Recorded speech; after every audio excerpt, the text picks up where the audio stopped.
I want to tell you about some of my favorite failures from the Head Hutt here. Hi, I'm Angel. Thanks for stopping by.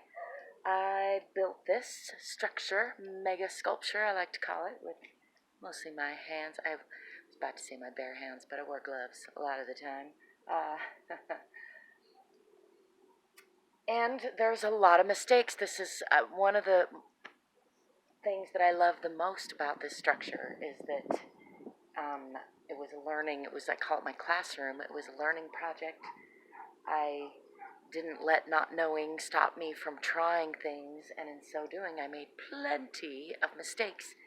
And the process of creating this wouldn't happen if I were afraid to make mistakes or even knew of all the potential mistakes that were going to happen. So I just want to share with you because I think a lot of times people just share the successes and shy away from mistakes. But mistakes are, for one, a beautiful part of the creative process and necessary as part of the process. And for two, if we're not sharing our mistakes and learning from them, or what we're going to call mistakes just for clarity's sake, things, learning moments, right? Feedback that helps us learn more. So one obvious thing that I see right here is that I made these, call them my feather leaf eyelashes, and it's mostly papercrete, and I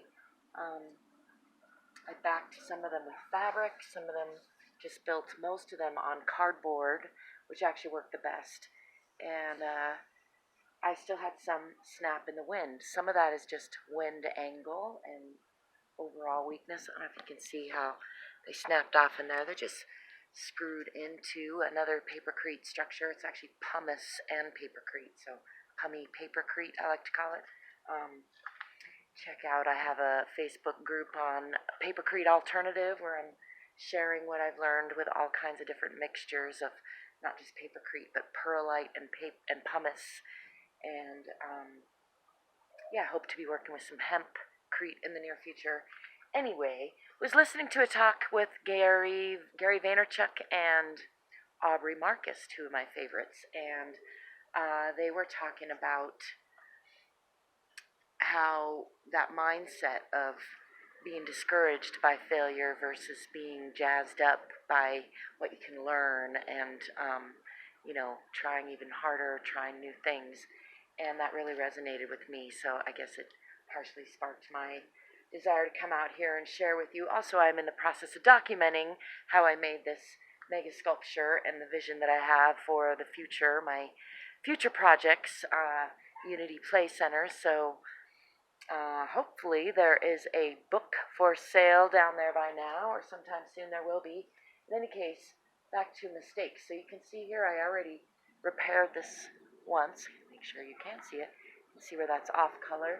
So this was all one piece, and I came and repaired it. Part of the reason I love this mistake is it's adding character as I repair it. I'm going to do what I can to I probably might use that one big leaf feather eyelash that's left and then fabricate one more. Probably not out of the pieces, but you never know. We'll see how the whim strikes me that day. And then I will, reconnect it in here and reseal that in and probably eventually repaint it. I do plan on sealing up a bunch of cracks and doing some touch-up color in the near future. Another place that I made what could be called a mistake was I made this layer here real thick papercrete over a tire wall and some insulation, and I didn't press it hard enough or cure it slow enough so it shrank and caused that big crack there, which has been there since the very start of its curing and just takes a little infill. There's several places like that where I'm going to come back and add some lime cement basically and fill that in essentially with like what would be grout, some sand, some lime, maybe some cement. Looking around, well, I don't know if this can be qualify as a mistake, but certainly I learned I am no can't even think of the word right now. Carpenter, that's the word I was trying to look for. I have a great admiration for people who work with wood, and I grew up working with wood, so I have some knowledge of it, and I knew I was just trying to make these really fast and basic out of some free pallet wood. So in that regard, they're a success, and this is Lexan here. They were quick and easy. I routed out the backs, put these in, but they're pretty sloppy, pretty full of gaps, and kind of a failure with regard to my passive temperature control because they are leaking a lot. So here's another little failure of a leaf feather eyelash, which broke off in another we had some pretty intense hailstorms and windstorms, so, you know, not bad all in all, and those are decorative, obviously.